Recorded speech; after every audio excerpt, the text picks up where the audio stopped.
Bonjour à toutes et à tous, je suis Thierry Burtin, je suis ravi aujourd'hui de pouvoir vous accueillir dans ce nouvel épisode consacré aux élections législatives partielles de la 5e circonscription des Français de l'étranger qui regroupe, on le rappelle, l'Espagne, le Portugal, Monaco et Andorre. Et aujourd'hui, nous recevons Nathalie Cogia, soutenue par Renaissance et le MoDem, et aussi, bien entendu, soutenue par Stéphane Vogetta, député sortant. Bonjour Nathalie Cogia. Bonjour Thierry Burtin, merci beaucoup de ton invitation. Alors, Nathalie, vous résidez à Madrid depuis 2006. Je vais donner un petit peu quelques détails concernant un petit peu la personne que vous êtes pour que les gens apprennent un petit peu à mieux vous connaître. Alors, vous avez vécu et travaillé dans 3 pays, la France, l'Allemagne pendant près de 6 ans et l'Espagne. Vous parlez couramment le français, qui est votre langue maternelle, l'anglais, l'espagnol et l'allemand. Et quand on fait quelques recherches, eh bien, on dénote une forte expérience en finance.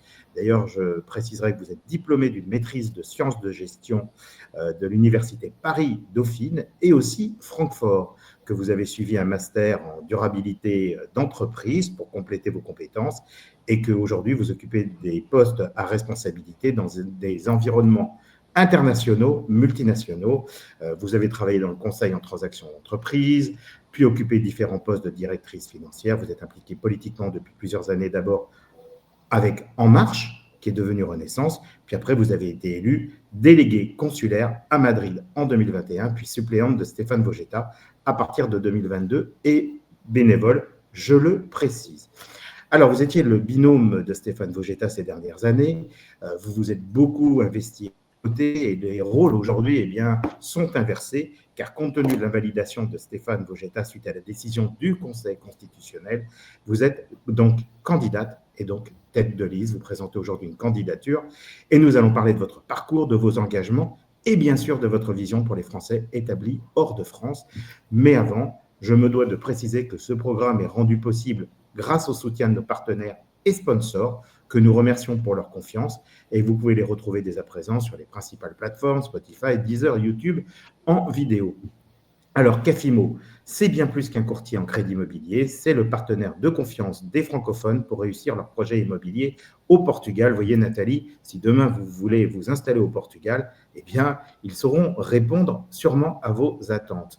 Alors, Cafimo est aujourd'hui le numéro 1 des courtiers en crédit immobilier spécialisé dans les non-résidents et expatriés du monde entier, notamment pour les francophones, ce qui en fait une référence incontournable. Leur service est totalement gratuit pour les clients car ils collaborent directement avec les principales banques nationales afin de négocier les meilleurs taux aux meilleures conditions. Et leur mission, un accompagnement sur mesure de A à Z pour faire en sorte que votre rêve devienne réalité tout en vous soulageant administrativement. Cafimo, c'est la connaissance du marché immobilier portugais et une équipe de professionnels à votre écoute, que ce soit pour un achat, un financement, un investissement, et même financer des travaux ou juste renégocier son prêt. Leur équipe francophone vous accompagne pas à pas avec transparence et efficacité. Cafimo Portugal. Et si le prochain projet réussit, c'était le vôtre. Et Opticalia, Campo de Ourique, qui est votre opticien français lunetier à Lisbonne, spécialiste du visagisme et de la colorimétrie, pour que vos lunettes reflètent parfaitement votre style. Grâce à la technologie de mesure par l'IA, vos prises de mesure en verres monofocaux ou progressifs sont d'une précision parfaite et certains verres peuvent être même prêts en seulement 3 heures. Que de progrès accomplis quand on attendait des semaines. En plus, il réalise vos examens de vue, vos bilans d'audition et vous propose une sélection unique de plus de 30 marques prestigieuses comme Ray-Ban, Kaleos, Fendi ou Loewe, ainsi qu'un grand choix de lentilles de contact. Leurs ordonnances sont reconnues par toutes les mutuelles portugaises et internationales avec des avantages exclusifs grâce à leur partenariat avec toutes les assurances portugaises. Et pour mieux vous servir, ils vous accueillent en français, portugais, anglais et espagnol. Et leur ADN, parce que vous êtes unique, nous sommes différents. Et je rappelle que les sponsors associés à cette émission sont totalement indépendants des candidats et ne participent en aucune manière à leur financement électoral. Leur soutien financier a pour seul objet de permettre la production de ces programmes et de contribuer à la vitalité du débat démocratique. Bonjour Nathalie Cogia, merci d'être avec nous. Alors moi j'aimerais bien, en quelques minutes, vous puissiez nous parler de vous, qui êtes-vous, quel est votre parcours et comment votre expérience à l'étranger vous a façonné. Eh bien, comme vous l'avez dit, je suis issue de la société civile. Je viens du monde de l'entreprise. Je vis à l'étranger depuis que j'ai 21 ans, avec un retour à Paris de 2 ans après mes 6 ans en Allemagne. Mais donc, ça fait plus de temps que je vis à l'étranger maintenant que ce que j'ai vécu en France. Et ben, je crois que c'est devenu une partie de mon identité. En fait, je n'arriverai même plus à vous dire ce qui me, ce qui, en quoi enfin, voilà, ça fait tellement partie de mon identité que je ne sais plus quelle est la partie qui fait que je suis une franco-française et quelle est la partie de moi qui est française de l'étranger. Mais donc oui, ça m'a permis. Mais alors justement, pourquoi l'Allemagne d'abord, puis ensuite pourquoi l'Espagne? Qu'est-ce qui vous a amené un petit peu justement à aller à l'étranger? Parce que vous auriez très bien pu rester en France. Alors, j'aurais très bien pu rester en France, mais ça ne rentrait pas dans mes plans parce que dès mon plus jeune âge, j'ai toujours été intéressée par les langues étrangères. Ma famille, des deux côtés, en fait, est assez germanophile. Mon grand-père un de mes grands-pères est alsacien, l'autre est plutôt normand, mais il était aussi très germanophile. Et donc, très naturellement, j'ai fait allemand première langue à l'école et me suis intéressée à l'Allemagne dès mon plus jeune âge. J'ai fait des programmes d'échange avec l'Allemagne dès que j'ai pu. Et puis ensuite avec les États-Unis quand j'ai commencé à apprendre l'anglais également. Et c'est vrai que dès mon plus jeune âge, j'avais dans l'idée que j'allais partir à l'étranger quand je serais plus âgée. Ça, c'était vraiment une évidence pour moi. Et puis donc, je suis partie en Allemagne quand j'avais 21 ans. L'idée, c'était de faire un programme de double diplôme entre Paris-Dauphine et la fac de Francfort. Et c'est vrai que en fait, je me suis rendu compte un peu a posteriori, mais quand on prend ce genre de décision, on perd un petit peu le contrôle de sa vie. On peut plus, à partir du moment où on met un pied à l'étranger, on perd un peu, on peut plus tout à fait continuer à planifier sa vie de manière rigoureuse. Et en fait, moi, ce qui m'est arrivé, c'est qu'après mes études à la fac de Francfort donc à la suite desquelles j'ai obtenu mon diplôme à Dauphine par équivalence, j'ai commencé à travailler là-bas chez Price, donc un cabinet d'audit dans la partie conseil mondialement connu. Voilà. Et après un petit passage aussi un an dans une banque d'affaires mondialement connue qui s'appelle Lehman Brothers. Mais voilà, mais bon, je me suis rapidement rendu compte que la banque d'affaires, c'était pas forcément mon environnement naturel. Et en fait, chez Price, j'ai fait la connaissance de la personne qui est aujourd'hui, chez Price à Francfort, je précise, de la personne espagnole qui est aujourd'hui le père de mes enfants et aussi mon mari. Et qui est donc la raison pour laquelle j'ai beaucoup plus tard pris la décision d'aller en Espagne et de m'y installer. Oui, quand il vous a vendu le nombre de jours ensoleillés par rapport au temps qu'il y a encore, je pense qu'effectivement, il a marqué des points. Alors, ça fait près de 20 ans en fait, que vous résidez à Madrid, vous et votre famille. Aujourd'hui, vous avez une vie très active, en fait, et vous êtes très connu, évidemment, dans la vie madrilène, parce que vous avez eu pas mal d'engagements personnels. Alors, avant de parler, évidemment, de vos engagements personnels et politiques, quelles sont vos passions ou vos centres d'intérêt, Nathalie Cogia? Alors, j'en avais plus quand j'étais plus jeune, mais c'est vrai que depuis que j'ai décidé de m'engager en politique de manière bénévole aux côtés de mes responsabilités professionnelles et familiales, je dois vous avouer que j'ai un peu de mal à trouver du temps pour avoir un hobby très spécifique. Donc, quand je ne suis pas en train de travailler ou que je ne suis pas en train de m'engager politiquement, j'aime bien passer du temps avec ma famille, mes enfants, et trouver aussi un peu de temps pour voir mes amis. Quand je le peux, j'aime profiter de mes vacances pour voyager. Donc, vous voyez, il n'y a rien de très original dans tout ce que je vous dis, mais des vrais hobbies au-delà de mon engagement politique, je pense que ce sera pour la retraite. D'accord. Et alors aujourd'hui, alors si on prend que ce soit la vie personnelle ou professionnelle, de quoi êtes-vous la plus fière? Alors, au niveau personnel, Personnel ou professionnel, hein, je vais vous dire dans les deux cas. Au niveau Allez. personnel, je ne vais pas vous étonner, mais évidemment, je suis très, très fière, immensément fière de mes enfants. Et au niveau professionnel, écoutez, j'ai pas un parcours typique professionnellement. J'ai fait des choses qui sont pas forcément représentatives de de beaucoup de personnes.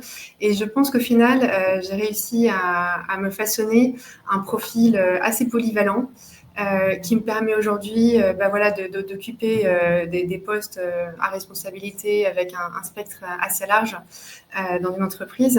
C'est ce que je fais actuellement parce que voilà, je suis passée mon dernier poste était directrice financière et maintenant je suis directrice financière et des opérations dans cette nouvelle organisation pour laquelle je travaille. Et voilà, et c'est vrai que ça a toujours été un peu ce que j'aime en fait, avoir une vision d'ensemble des choses et plutôt que voilà, de me concentrer sur ou d'être spécialiste simplement d'une chose en particulier. Donc, et ça explique aussi mon engagement politique, hein, parce que pour s'engager politiquement, et on a besoin d'avoir une vision assez large des choses. Donc, ça me correspond bien. Alors justement, si un proche devait vous décrire en un seul mot, ce serait quoi? Je dirais sincérité et fiabilité. Je pense que c'est les deux qualités qu'on peut trouver chez moi quand on collabore avec moi, quand on est ami avec moi, ou peut-être dans la famille, ou voilà, dans mon entourage familial. En amitié, je ne suis pas forcément la plus présente des amis, mais quand il y a des choses graves qui arrivent, je suis présente. Vous êtes là. Je suis là. Et dans mon boulot, c'est pareil, je ne suis pas forcément la professionnelle la plus commerciale ou la plus voilà, la plus à l'aise dans la partie, vente. Mais par contre, quand voilà, je collabore avec quelqu'un et sur la durée, je pense que la personne apprend à me connaître et apprécier ma fiabilité, ma transparence, et voilà, et le fait que quand je dis que je vais faire quelque chose, en général, je le fais. Et voilà, je pense que c'est une qualité qui me caractérise. Après, voilà, j'ai certainement tous les défauts de ces qualités. Alors qu'est-ce qui vous a poussé plus justement à vous engager en politique et pourquoi au sein de la majorité présidentielle? Parce qu'avant, je crois que vous n'aviez pas de mandat. Non, avant de m'engager en politique chez En Marche en 2017, je n'avais jamais pris ma carte dans un parti. Maintenant, il est vrai que quand j'étudiais à Dauphine, j'avais été membre et responsable d'une association de promotion de l'Europe affiliée au mouvement européen et aux jeunes européens. Et cette expérience, voilà, enfin, qui était en phase avec le fait que je me sentais déjà très très européenne à l'époque. À la fin de cet engagement, en fait, je m'étais quand même dit, quand on veut vraiment faire bouger, enfin, parce que donc le mouvement européen, je ne sais pas si vous le connaissez, mais ça continue d'exister, et c'est une organisation très nécessaire. L'engagement transpartisan, c'est une organisation qui promeut l'Europe d'une manière transpartisane, et qui fait un travail très utile, mais j'en étais quand même arrivée à la conclusion que pour réellement faire bouger les lignes, à un moment, il faut plutôt prendre un engagement plus marqué, plus partisan. Et c'est vrai que après cette expérience au sein du mouvement européen, j'étais partie en Allemagne, j'avais commencé ma vie professionnelle. Plus tard, en parallèle de cette carrière professionnelle en fusion-acquisition, j'ai aussi commencé à construire ma famille. Et je m'étais un petit peu détournée de la politique par manque de temps, en fait. Et en 2017, je me souviens, j'allais avoir 40 ans l'été suivant. Je venais de me réintégrer au travail assez rapidement après la naissance de mon fils en raison de mes responsabilités. Mais je m'étais dit, c'est peut-être le pire moment de ta vie pour prendre ta carte dans un parti, mais il y a enfin un parti qui porte tes valeurs. Et si tu le fais pas maintenant, avant tes 40 ans, je pense que tu le feras jamais. Et donc, c'est suite à ça que j'étais devenue membre d'En Marche. D'En Marche, oui. Et alors à ce moment-là, vous avez commencé à vous engager. Alors vous êtes engagé évidemment d'abord sur les conseillers des Français de l'étranger. Vous avez donc suivi en fait Samantha Cazebonne. C'est là où aussi vous avez rencontré Stéphane Vojetta ou... Stéphane Vojetta, j'ai fait sa connaissance en 2017, hein, tout de suite, parce que en fait, comme il était le suppléant de Samantha Cazebonne, on avait forcément affaire à lui également lors des campagnes, celles de 2017 et 2018, hein, puisque vous savez qu'on a dû répéter les élections législatives de 2017 en 2018 dans nos circonscriptions. Décidément, ça devient une habitude ici. Hein. Oui, mais en fait, si vous faites le compte, depuis que je pense que la cinquième... Oui, excuse-moi. Je pense que la cinquième circonscription doit avoir le plus d'élections sur la C'est période. ce que j'allais vous dire, en fait. Depuis que je suis engagée, Ouais. on a des élections tous les ans, sauf en 2020, parce qu'on a reporté les consulaires de 2020 à 2021 en raison de la pandémie, et Ouais. sauf en 2023. Mais sinon, on a des élections tous les ans. Ouais, c'est impressionnant, c'est impressionnant. Il faut vraiment suivre et être à jour tous les jours parce qu'on finit par s'y perdre. Alors, vous rencontrez donc Stéphane Vogetta, qui est lui suppléant en liste en marche. Et là, on vous demande donc, en fait, c'est là où vous commencez à vous dire, je vais suivre Samantha Casbonne et en même temps, donc, je vais me présenter pour être représentant en fait, des Français de l'étranger. C'est un peu ça. Je vais être élu En consulaire. fait, j'ai commencé en 2017 à m'engager Ouais. d'un point de vue militant surtout, en fait, comme responsable voilà, du comité d'En Marche à Madrid. Ok. Voilà, donc en fait, c'était plus un engagement militant, de mobilisation des militants, parce que je suis, voilà, je suis devenue également responsable Europe. Enfin voilà, j'ai fait pas mal de choses au niveau militant. Et là, je fais un petit aparté pour vous dire qu'en fait, moi, l'engagement politique, ça a été pour moi une manière de reconnecter avec la France. Puisque quand je l'ai fait en 2017, ça faisait déjà 11 ans que j'étais ici. Et comme je vous le disais, je venais d'avoir mon deuxième enfant. Et c'est vrai qu'après 11 ans passés ici, où je m'étais un petit peu, on va dire, j'avais pris un petit peu éloignée de mon pays parce que je n'y vivais plus au jour le jour et j'étais très occupée. Après 2 enfants et en fait, surtout en me disant, vu ma situation, j'ai l'impression que je vais rester encore très longtemps ici. C'est là que je me suis dit, j'ai vraiment envie, j'ai un besoin, je ressentais le besoin de reconnecter avec mes racines en fait. Et cet engagement politique m'a permis de me reconnecter avec la France à un niveau qui voilà, m'a paru intellectuellement enrichissant. Et donc, voilà, cet engagement militant répondait un petit peu à ce besoin. Et donc, quand à l'approche des consulaires, c'est vrai que voilà, il a fallu réfléchir à qui allait rejoindre Stéphane sur sa liste. Et là, moi, forcément, ça m'a tout de suite intéressée. Et donc, j'ai accepté sa proposition de le rejoindre sur sa liste avec enthousiasme. D'accord, donc c'est là où vous démarrez véritablement l'activité plus En tant politique, qu'élu. on va dire, En tant qu'élu, qu'élu. oui. Donc là, voilà. Donc là, vous devenez élu. Ensuite, donc, on sait que Samantha Casbonne est nommée, quitte la députation pour aller vers le Sénat. Stéphane Vogetta monte d'un cran. On est en 2022. De là, à ce moment-là, il vous propose ensuite, lors des élections, de devenir sa suppléante. Exactement, donc il me le propose une première fois dans un contexte où il allait être investi par En Marche. Oui. Il avait donc dit une première fois oui.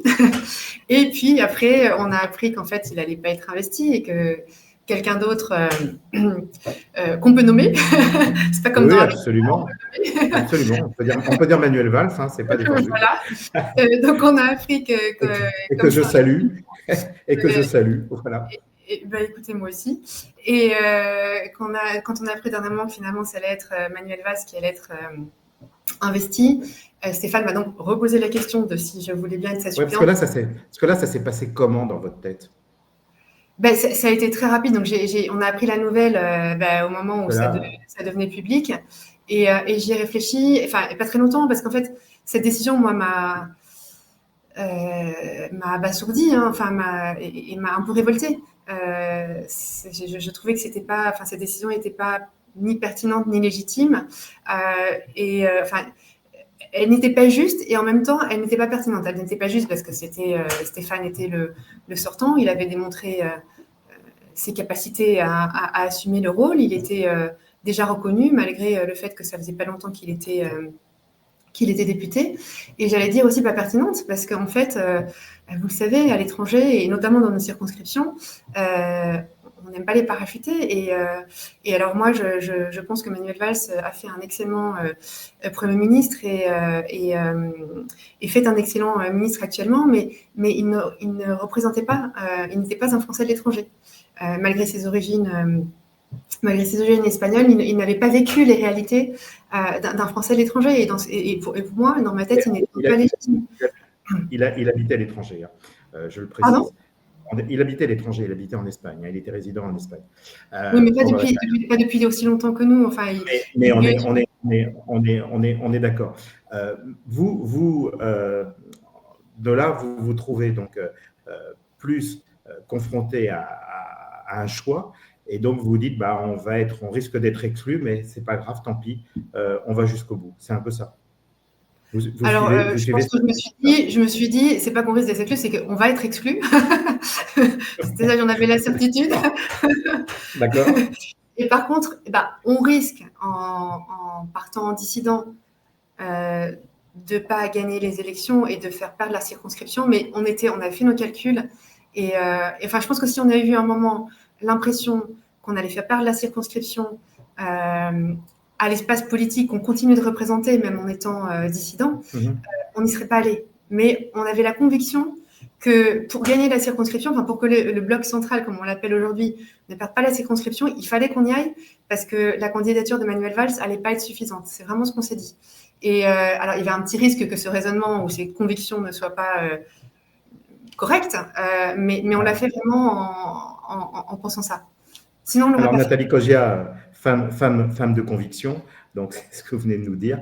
Et là, aujourd'hui, vous vous retrouvez un peu devant le même contexte. Alors, bon, pas exclu d'un parti, mais le fait de vous retrouver à devoir prendre le lead là où vous n'y attendez pas, parce qu'en fait, vous étiez suppléante de Stéphane Vojetta, qui, on le rappelle, avait été élu donc, en 2022, réélu en 2024, avec vous aussi comme suppléante.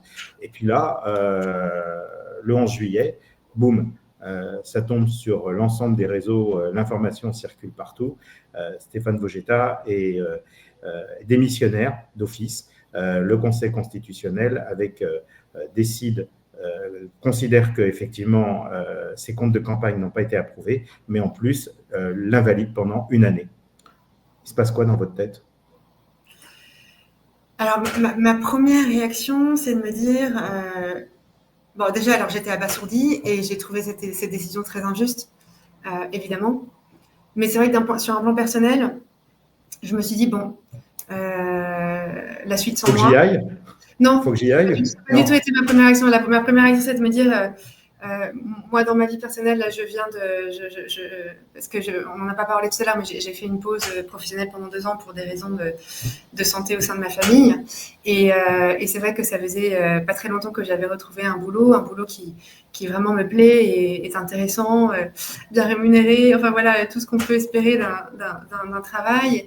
Et voilà, on avait retrouvé un certain équilibre au sein de ma famille. Et ma première réaction, c'était de me dire, bon, la suite sans moi.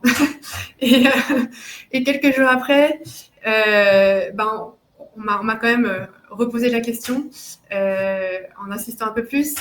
Et on m'a fait voir certaines choses. Et là, au final, je me suis dit, bon, c'est pas le bon moment, mais c'est vrai que dans quelques années, si je regarde en arrière, qu'est-ce que je vais regretter le plus ? D'avoir mis en jeu ma carrière, l'équilibre retrouvé au sein de ma famille et professionnelle, ou est-ce que je vais regretter de ne pas y être allée. Et alors là, ça a été très rapide, la décision s'est prise très facilement parce que tout de suite, j'ai compris que j'allais regretter de ne pas y être allée. Donc, c'est comme ça que j'ai pris ma décision. Et quelques nuits blanches. Ça a été quelques nuits blanches, quelques non, nuits blanches passées. Non, il fallait que je me décide très rapidement. Et donc, je me suis décidée en une soirée finalement. Et c'est vrai qu'à partir du moment où j'ai pris la décision, je me suis lancée dans cette campagne avec grand enthousiasme. C'est-à-dire qu'à partir du moment où je me suis convaincue que c'était la meilleure décision, même si elle était compliquée, à ce moment-là, tout a été plus facile dans ma tête. Et voilà, j'y suis allée avec vraiment l'envie et la conviction. De gagner. La conviction que je pouvais les gagner. Alors, je suis prudente, hein, bien sûr, on ne sait jamais ce qui peut arriver, mais j'ai vraiment la conviction que voilà, j'ai les cartes en main, j'ai les capacités, j'ai les soutiens, l'expérience qui me permettront de gagner effectivement. Alors, qu'est-ce qui vous distingue par rapport à vos autres adversaires dans cette campagne ? Parce qu'on a quand même des bons adversaires, des gens quand même qui ont un certain background. Mais tout à fait, et je m'en réjouis. Et je me réjouis également du fait qu'on a 3 candidates. Je trouve ça vraiment candidates de qualité, hein, avec lesquelles je ne suis pas forcément d'accord. Je suis même en profond désaccord sur certains sujets, comme on pourra l'évoquer. Mais moi, j'ai eu la chance de toutes les interviewer. Et et de ben, tous les interviewés. Voilà. c'est une grande chance. Voilà. donc voilà, je souhaitais souligner ça parce que je pense que c'est vraiment une chose Non, c'est vrai que je dois le dire aussi à titre personnel, même si normalement je ne dois pas forcément le faire, mais que j'ai remarqué en tout cas que, ayant interviewé l'ensemble des candidats présents, en tout cas dans les grandes formations, il y a quand même beaucoup de gens de qualité. Voilà, je tenais quand même aussi à le dire, dont vous, bien entendu, Nathalie, vous faites partie. Voilà, c'est Merci. dit. Voilà. Non, Alors, non, bah, écoutez, non, mais c'est très bien parce que ça nous permettra et ça nous permet en fait déjà par poste, lettre à la LEC interposée, de mener voilà un débat de qualité. voilà. Et c'est profitable. Je pense que c'est profitable aux élections. J'espère que ça fomentera la participation. Parce que c'est vrai que le fait qu'il s'agisse d'élections partielles, qu'il n'y en ait que trois en France, Trois, alors, pour en deux. revenir à votre question initiale, qui était de savoir en quoi je me différencie des autres candidats et candidates, eh ben, je vous dirais que moi, mon ambition, c'est d'exercer un mandat utile, loin des affrontements, au lieu de nourrir des affrontements politiques qui n'auraient été en ligne de mire que les élections présidentielles 2027. Et donc, moi, mon objectif, ce n'est pas de faire élire en 2027 Bruno Retailleau, pardon, ou Marine Le Pen, ou Olivier Faure, ou Mélenchon, ou je ne sais qui, ou ni même Édouard Philippe, Gérald Darmanin, ou C'est bien, vous Gabriel Attal. connaissez. C'est bien, vous les connaissez tous. Bravo, je vous félicite. Voilà. Non, Ça presque n'est pas oublié, presque. Ouais. Mais, Mon objectif, c'est de voilà, d'utiliser le mandat que j'aurai si vous m'élisez, enfin si les électeurs et les électrices de la 5e Circo m'élisent, pour défendre leurs intérêts. Ce mandat, a priori, ne va pas forcément être très long, hein, puisqu'on peut logiquement penser qu'au plus tard en 2027, après les élections présidentielles, il y aura une dissolution. Donc, il ne va pas forcément être très long, mais moi, je suis persuadée que des avancées sont possibles et je suis déterminée à les obtenir. Et je dis cela même dans un contexte politique, on va dire, exigeant pour le moins, parce que je pense que sur certaines thématiques, on peut trouver des consensus. Et les points alors, que... Oui, alors, allez-y. alors on va se dire que vous êtes élu. Donc, ça veut dire que vous allez passer, si j'essaie de comprendre un petit peu vos propos, est-ce que ça veut dire que vous allez passer beaucoup de temps à Paris? Alors, quand on est élu député des Français et des Françaises de l'étranger, on est un député de la nation, au même titre que tous les autres députés de France. Et donc, le rôle principal d'un député LDE ou de quelques députés que ce soit, c'est de voter des lois et de contrôler l'action du gouvernement. À ce titre, j'aurais besoin de passer du temps à Paris pour siéger à l'Assemblée nationale. Maintenant, ça ne veut pas dire que je ne prendrai pas du temps pour être présente sur le terrain, continuer d'aller à la rencontre de mes concitoyens et concitoyennes, comme l'a fait mon prédécesseur durant son mandat, et que je resterai voilà, proche et à l'écoute de mes compatriotes.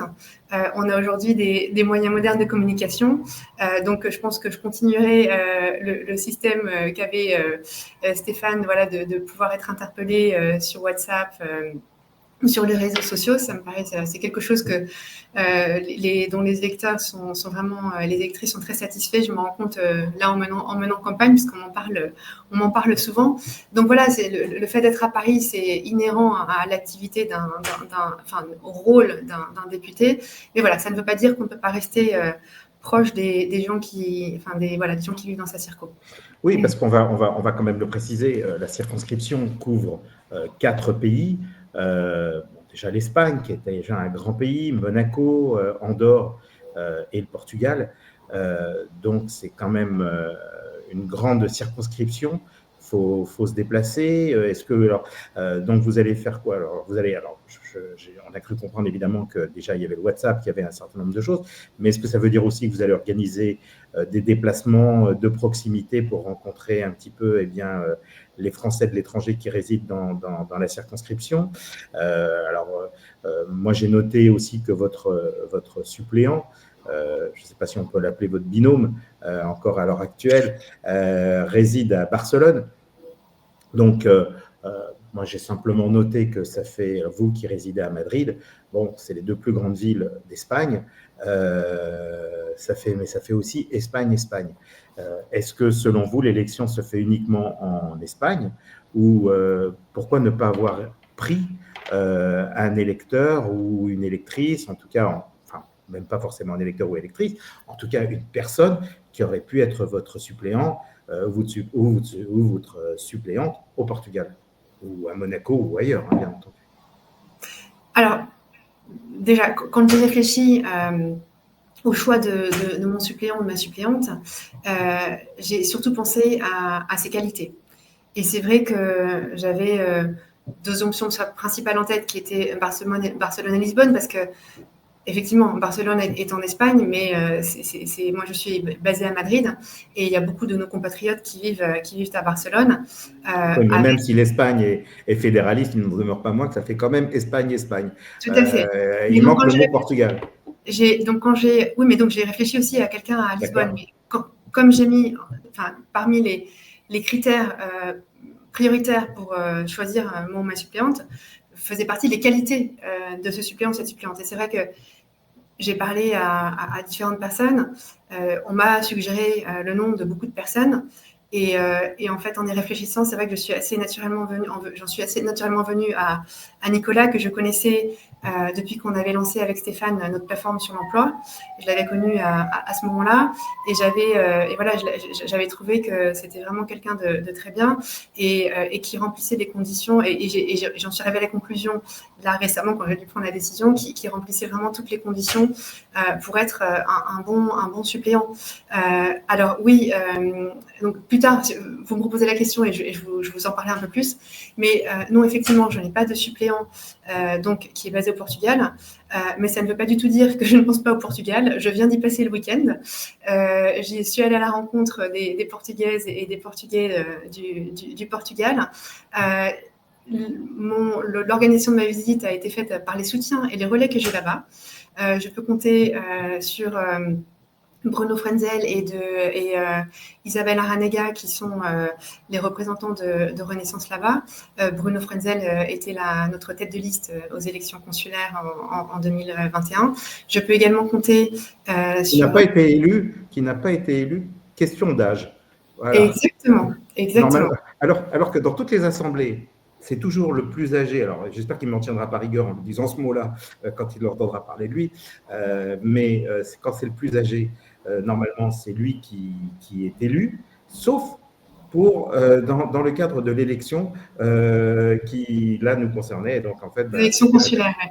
L'élection consulaire, hop, ils inversent le système et donc, ça n'a pas été lui. Tout à fait. Et donc, alors, je peux compter en plus sur l'aide concrète de l'ancienne collaboratrice de Stéphane Lava, qui est donc Laure de la Porterie, et qui, a priori, si je suis élue, retournera travailler avec moi. Donc, vous voyez, vous allez récupérer, vous allez essayer de récupérer les équipes qui travaillaient pour Stéphane Vogetta.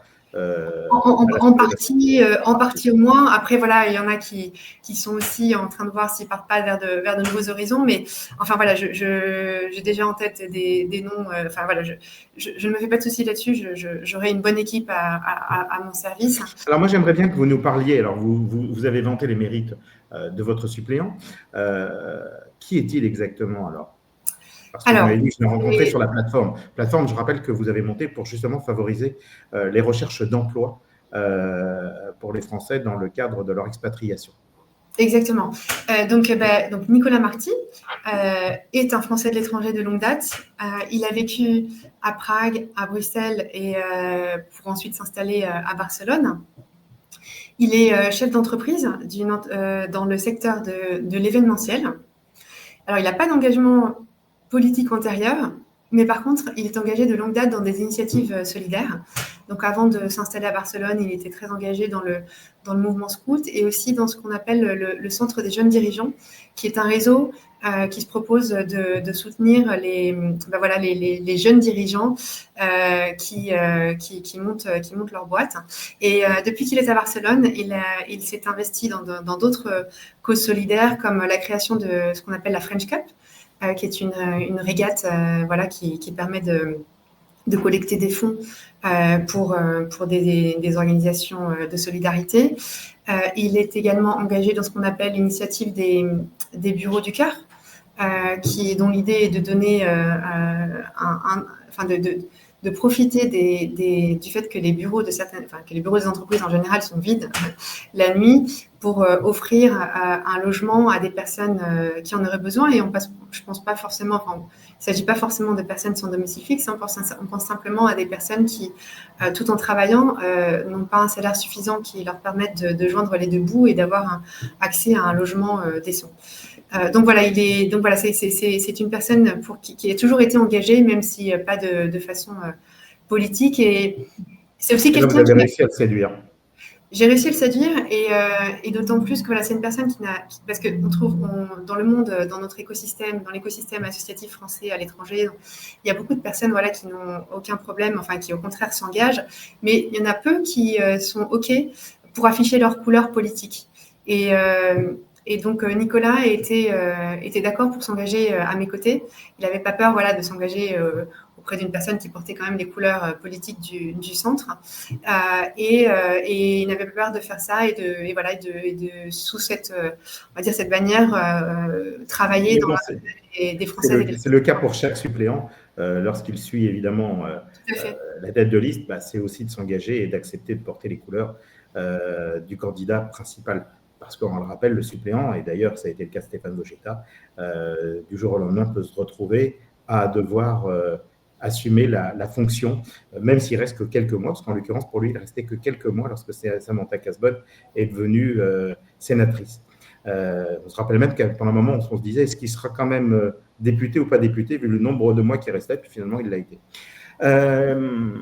Moi, j'aimerais vous poser ensuite une question, évidemment, si vous êtes élu, quelles seraient vos 3 premières mesures ou priorités concrètes? Alors, la première mesure concrète qui est en lien, en fait, avec le premier point de mon programme, et là, je vais faire peut-être une toute petite introduction. Donc, concernant mon programme, je m'inscris dans la continuité du travail engagé par Stéphane Vojetta, car c'est un travail que j'ai soutenu et auquel j'ai contribué. Ça veut dire qu'aujourd'hui, messieurs, je vous interromps, ça veut dire qu'aujourd'hui, Stéphane Vojetta s'est fortement engagé sur la loi sur les influenceurs. Est-ce que vous comptez continuer dans cette voie et que c'est aussi engagé sur la protection des mineurs, tout particulièrement avec les GAFA, ou en tout cas en essayant effectivement de légiférer là-dessus? Est-ce que ce sont des voies que vous allez vous-même vous investir, ou vous étiez peut-être même déjà investi en tant que suppléante? Alors, je vais terminer ce que j'avais commencé à dire parce que j'allais dire je vais m'inscrire dans la continuité de son action tout en apportant mes idées propres. Et donc, effectivement, dans les points de mon programme apparaît la défense des mineurs contre les dérives du numérique. Ça, c'est un combat que je continuerai de porter en comptant sur le soutien de Stéphane, d'ailleurs, puisque vous savez qu'il avait été nommé, en tant que député, il avait été nommé rapporteur avec Arthur Delaporte, donc le député socialiste avec lequel il avait fait voter la loi sur les influenceurs. Tous les deux avaient été nommés rapporteurs pour faire une sorte de loi influenceur numéro 2 pour lutter contre les dérives des plateformes pornographiques, pour faire en sorte que l'intelligence artificielle, enfin le contenu fabriqué avec de l'intelligence artificielle soit bien identifié, et pour également lutter contre ces publicités qui ne s'adressent pas aux mineurs et pour que les plateformes empêchent que les mineurs... Donc vous allez continuer. Donc voilà, ça fait partie, c'est un des points de mon programme. Alors pour en venir à la question d'avant, qui était quelles seraient vos priorités. Donc ma priorité numéro 1 est liée à la première priorité de mon programme, qui est l'amélioration du quotidien des Françaises et des Français de l'étranger, et qui comprend 3 sous-parties. qui pourront en comprendre bien plus. Mais voilà, j'ai décidé de me concentrer sur 3 priorités, mais ça ne veut pas dire que voilà, je ne m'occuperai pas du reste, mais il faut bien se concentrer sur quelques sujets. Et donc, sur les 3 sujets qui concernent plus spécifiquement les Françaises et les Français de l'étranger, le premier point, c'est évidemment continuer à œuvrer pour une plus grande dématérialisation et simplification des démarches administratives. Et comme vous avez vécu au Portugal, comme vous le savez, sous l'impulsion de Stéphane, on avait obtenu qu'une expérimentation soit menée au Portugal en 2024. Et au Canada. Et au Canada, au Québec, concernant le renouvellement des passeports sans comparution. Et depuis, en fait, le ministère des Affaires étrangères, de l'Europe et des Affaires étrangères, avait pris la décision de mener une nouvelle expérimentation en Espagne et en Australie. Et si ces expérimentations sont couronnées de succès, l'idée c'est ensuite de généraliser au reste du monde. Et donc ma première mesure, ça va être d'aller toquer à la porte du nouveau ou la nouvelle ministre des Français délégués, des Français de l'étranger, pour aller demander quelle est la date concrètement à laquelle on va pouvoir oui, mettre ça ne concerne que les renouvellements. Ce n'est pas, alors qu'on a des consuls, même s'ils sont honoraires, qui pourraient très bien aussi recevoir les demandes pour des passeports ou autres, ce qui simplifierait quand même la tâche à de nombreuses personnes, plutôt que de devoir, quand ils habitent pour un certain nombre dans des îles, en l'occurrence il y a des îles espagnoles et des îles portugaises, devoir se rendre soit à Lisbonne, soit à Madrid pour faire des papiers. Pas toujours évident. Ça, je comprends, mais donc l'idée de la dématérialisation, c'est de libérer. Alors, c'est vrai que le résultat de la première expérimentation, c'est que ça n'a pas fait forcément gagner beaucoup de temps aux agents consulaires, c'est ce que j'ai compris. Par contre, ça a été vraiment très positif pour les usagers, on va dire. Mais je pense qu'avec le temps, ça devrait, et la courbe d'apprentissage, comme on dit, et le fait que certaines parties de l'entrevue puissent être automatisées, par exemple le paiement des taxes, ça peut se faire sans forcément avoir l'agent consulaire en face de vous, on va finir par libérer un peu de temps. Enfin, toujours est-il que l'idée de la dématérialisation, ce n'est pas de réduire les effectifs des consulats pour qu'ils puissent organiser des entrevues en présentiel. Enfin, l'assistance, c'est justement, l'idée, in fine, c'est de libérer du temps pour que les gens et les personnes qui ont besoin d'une assistance en présentiel puissent justement aient plus accès à cette assistance, et en libérant du temps d'agents à travers cette dématérialisation, l'idée aussi c'est d'augmenter les tournées consulaires qui, dans le cas dont vous parlez, sont très utiles, parce que les tournées consulaires permettent justement de prendre, elles sont menées par des agents consulaires et permettent de prendre des empreintes et donc d'établir des passeports. Donc voilà, c'est un petit peu ça l'idée. Donc ça, alors la dématérialisation, on a compris, même si ça ne suffira pas, parce que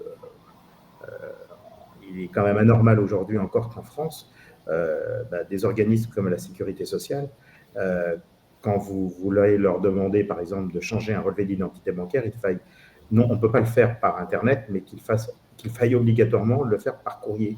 Donc on se demande encore si on est au 19e, au 20e, mais je crois qu'on n'est pas encore rentré au 21e siècle. En tout cas, on en est encore bien loin. Non, mais c'est grave. Et quand on habite en Europe, ça va. Quand les gens habitent, tout à l'heure vous avez parlé de l'Australie, mais dans d'autres pays, bien, rien que d'envoyer un courrier, si on veut être sûr que le courrier arrive, c'est 50 € pour pouvoir l'envoyer par un système type DHL ou autre, pour pouvoir s'assurer du sérieux, ou en tout cas de la bonne délivrance du courrier. Et là, on se dit, quand même, il y a quand même d'autres manières de pouvoir faire les choses, de changer un relevé d'identité bancaire, que de devoir le payer. Ça fait partie des réflexions quand même qui, à un moment ou à un autre, devraient, je l'espère, en tout cas, aboutir. Alors je suis tout à fait d'accord avec vous, mais donc, quand on parle de dématérialisation, donc on ne fait pas seulement référence, quand je parle de dématérialisation, je ne fais pas seulement référence au papier d'identité, je fais référence à tous les sujets, tous les documents dont peuvent avoir besoin les Français et les Français de l'étranger, et notamment au certificat de vie, qui, voilà, pour nombre d'entre nous qui sommes, alors c'est pas mon cas, mais nombre d'entre les Français et l'étranger qui sont traités, est un sujet encore. Ça marche.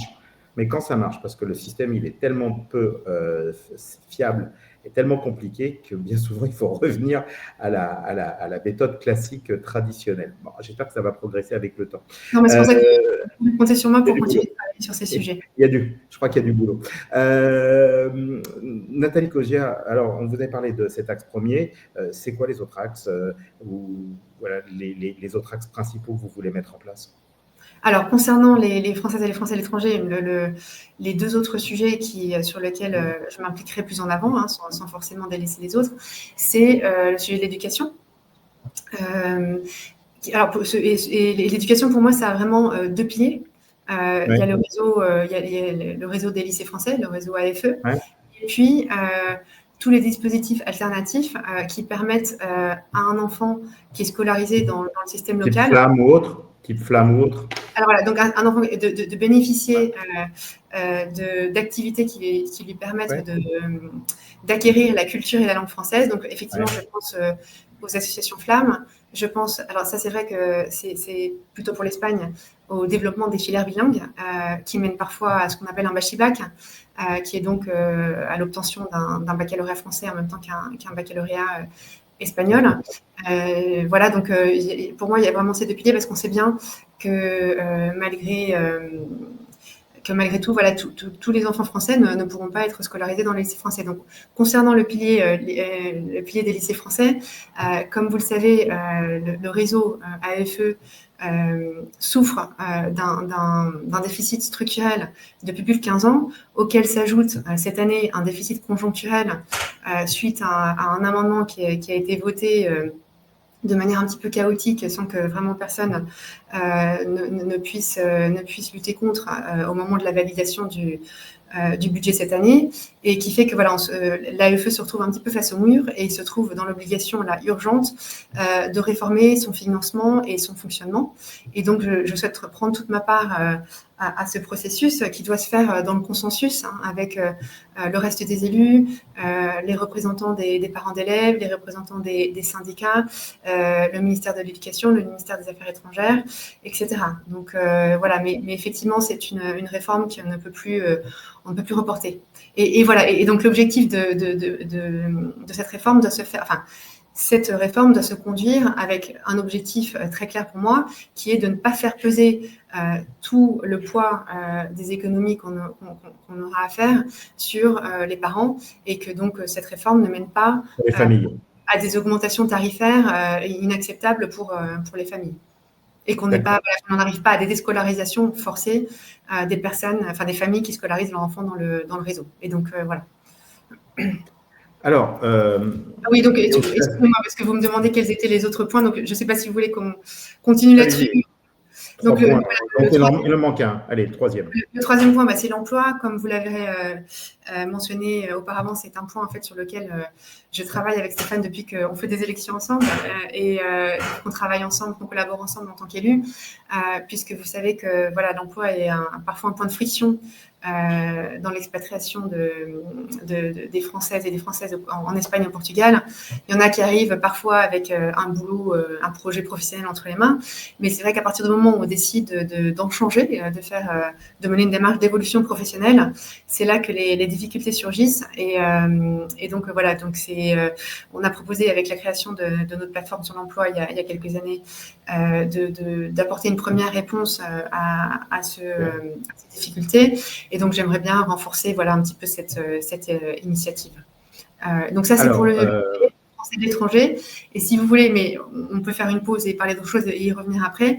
Voilà, j'ai un volet, on va dire national, puisque comme on en parlait auparavant, un député est un député de l'ensemble des Françaises et des Françaises, et donc se doit de porter aussi des sujets nationaux. On a parlé du numérique. Il y a deux autres sujets que je souhaiterais porter. Un des deux est dans la continuité de ce qu'a fait Stéphane, qui a été lanceur d'alerte sur le sujet de la sincérité de nos comptes publics, de la maîtrise de notre dépense publique et de la soutenabilité de notre système de retraite. Donc ça, c'est un combat que... Donc vous continuez sur le fait d'évoquer que là, on en est à une pyramide de Ponzi. Écoutez, j'ai pas encore. Je verrai. Alors, Stéphane et moi, comme vous aurez compris, on se rejoint sur l'essentiel, sur notre vision, sur notre idée que Oui, politique pour faire un travail utile. Sur la forme, le style, le caractère, on est très différents et c'est pour ça qu'on a toujours été aussi complémentaires et qu'on travaille ensemble volontiers parce que voilà, on est ouais, mais vraiment là, si un vous tandem. continuez, là, Donc, comme j'avais évoqué, on a eu la peau du soldat Vogetta. Faudrait pas que demain, on ait la peau de la soldate. mais donc, je ne sais pas encore exactement le vocabulaire que j'utiliserai pour continuer à mener ces combats. Donc, ça Donc, veut dire que de temps en temps, vous vous avez dit à Stéphane, oh là, tu vas trop loin. Non? Vous lui avez déjà dit ou pas? moi, non, Allez, on est jamais. entre nous. On est Non, entre nous. jamais. Jamais. Mais je ne sais pas comment vous pouvez penser ça. D'accord. Votre réponse me laisse tout comprendre, effectivement. D'accord. Voilà. Mais J'aime beaucoup le mot jamais. Donc, ça commence le matin à 6 heures et ça termine le soir à 23 heures et en disant, tu ne peux pas faire ça. mais bon, mais voilà, mais par contre, voilà, enfin, moi qui connais bien Stéphane, je connais Je me doute. sa Le pensée, ses personnage. intentions, et je sais que c'est quelqu'un qui est voilà, qui a vraiment une profondeur, une sincérité dans ce qu'il fait, et qui fait que. Donc on a compris que vous allez continuer à œuvrer, peut-être en vous exprimant d'une manière un petit peu différente ou peut-être en disant les choses autrement.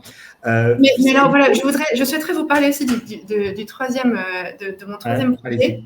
parce que c'est un projet Ouais, plus personnel. ouais, Mais ouais. comme dit mon suppléant, enfin, qui est aussi Ok. universel, et Ouais. qui est le fait de travailler voilà, sur la diversité et l'inclusion, et en particulier ce qu'on appelle la neurodiversité. Alors, je ne sais pas, Thierry, si vous savez ce qu'est la neurodiversité.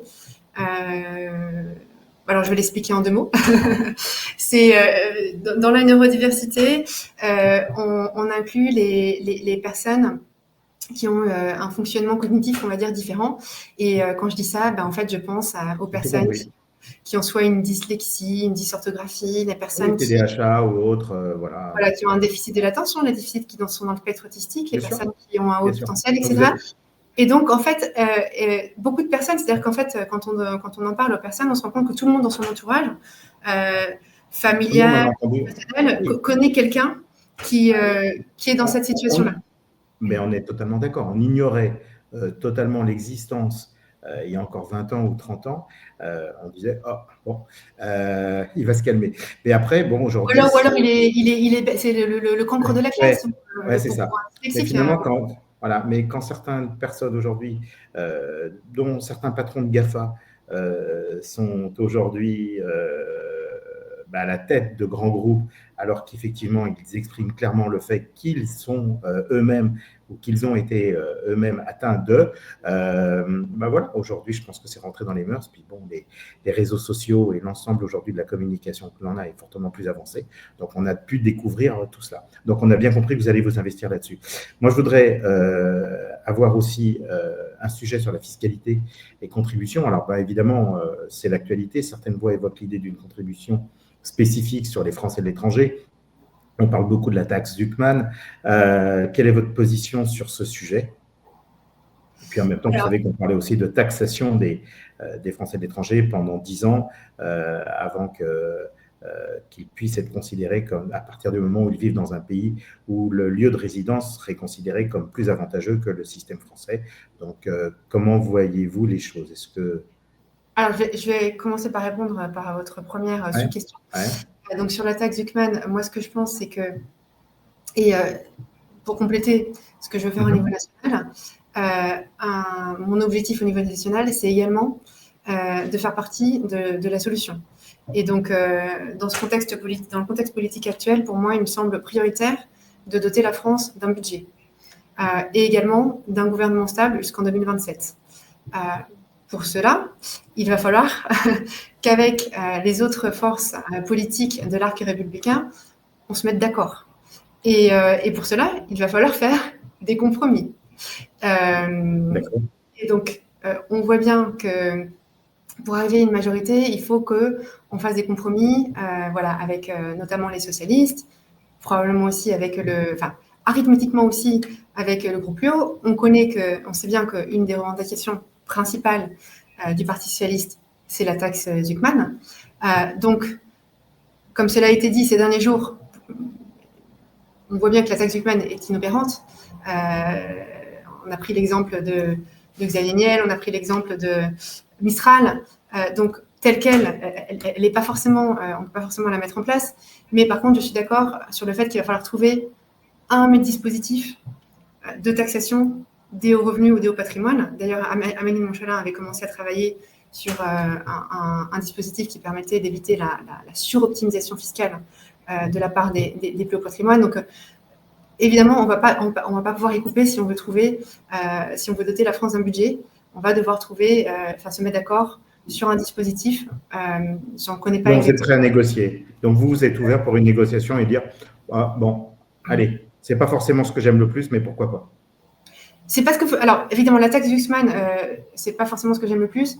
Sur l'idée d'une certaine justice fiscale et du fait qu'il va falloir en demander un petit peu plus aux personnes qui. Vous ne pensez pas qu'en France, les gens sont déjà très taxés? Si, tout à fait. S'il y a autant de gens qui aujourd'hui ont quitté notre beau pays, est-ce que ça fait partie, alors c'est pas le seul sujet, mais ça fait partie des sujets quand même qui reviennent en dehors de l'insécurité. Non, tout à fait. Non, et c'est pour ça que ce dispositif, il faudra le faire en consultant toutes les parties prenantes.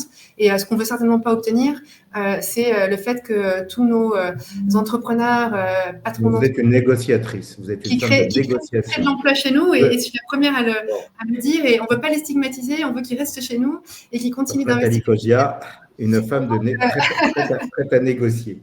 Moi, j'aimerais bien aussi, oui. Nathalie, beaucoup de gens, évidemment, disent que les députés des Français de l'étranger sont souvent trop loin de leurs électeurs. Comment vous percevez ça? Ou alors se sentent déconnectés? Juste pour terminer sur le point antérieur, Thierry, quand même, je le martèle depuis le début de la campagne, mais je vais le refaire ici. Je défendrai les Français et les Français de l'étranger en général contre toute tentative d'imposition universelle, toute tentative d'imposer l'imposition universelle de la part de mes collègues chez LFI et le reste de la gauche et le Rassemblement national. Donc voilà. Donc, très bien. Je le reconfirme. Comment lutter contre l'éloignement, c'est ça que vous me demandez de la part d'un député? Oui, ils sont très loin. Alors, est-ce que vous allez venir, est-ce que vous vous engagez à vous déplacer fréquemment dans les différentes régions oui, tout à fait. Notre circonscription? Tout à fait. Alors, évidemment, je serai probablement en général du lundi soir au jeudi soir à Paris, mais de temps en temps, le lundi et le vendredi, je pourrais faire des déplacements en circonscription. Et puis, il y a des semaines où l'Assemblée ne siège pas. Donc, je profiterai également de ces semaines-là pour aller en circonscription. Et puis, comme on en parlait au début, il y a des moyens de communication modernes qui font que peut aussi, à distance, communiquer avec nos compatriotes. Donc, je m'en servirai également aussi.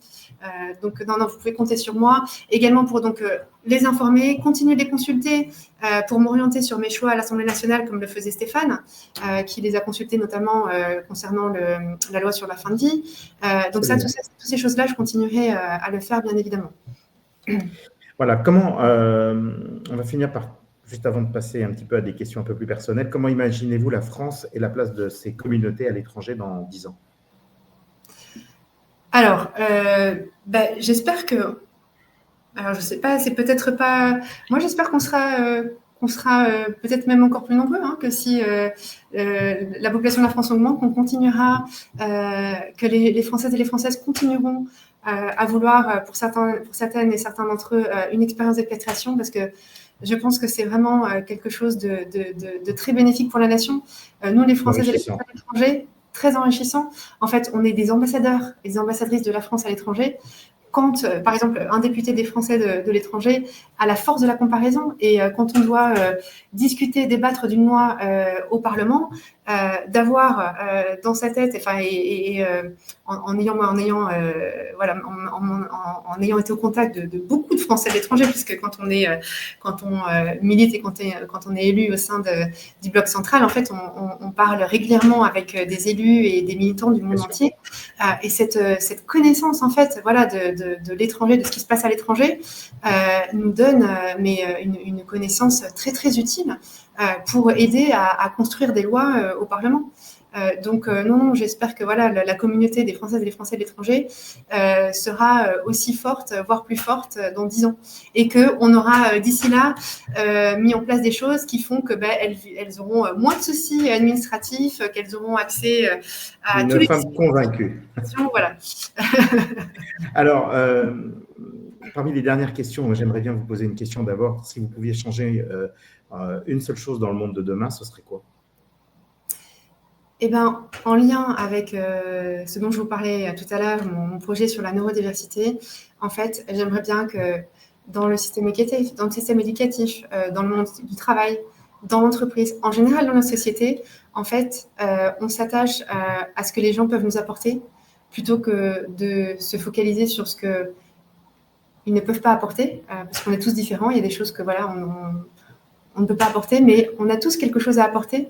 Et moi, l'idée de mon projet sur la neurodiversité, c'est de mettre l'accent dessus et de faire en sorte qu'on ait un environnement plus inclusif qui, avec quelques adaptations, fait que toutes les personnes qui ont une différence, en fait, ou voilà, que même les personnes qui n'ont pas vraiment de troubles, on va dire, du neurodéveloppement, en fait, voilà, qu'on puisse valoriser leurs compétences et qu'on s'attache moins à valoriser leurs défauts. Enfin, et ça, je pense que moi, je l'ai vécu en tant que manager ou cadre dans une entreprise et qui dirige et manage des équipes. Enfin, c'est quelque chose qui permet de faire en sorte que on aille plus loin, en fait. Et donc voilà, ça, c'est quelque chose que je pense que ça ferait changer beaucoup le monde dans lequel on vit. Je vous rejoins. Imaginez un électeur encore indécis. Que lui diriez-vous en une phrase sincère pour le convaincre? Je lui demande son soutien parce que j'ai envie de travailler pour lui et le reste de nos compatriotes.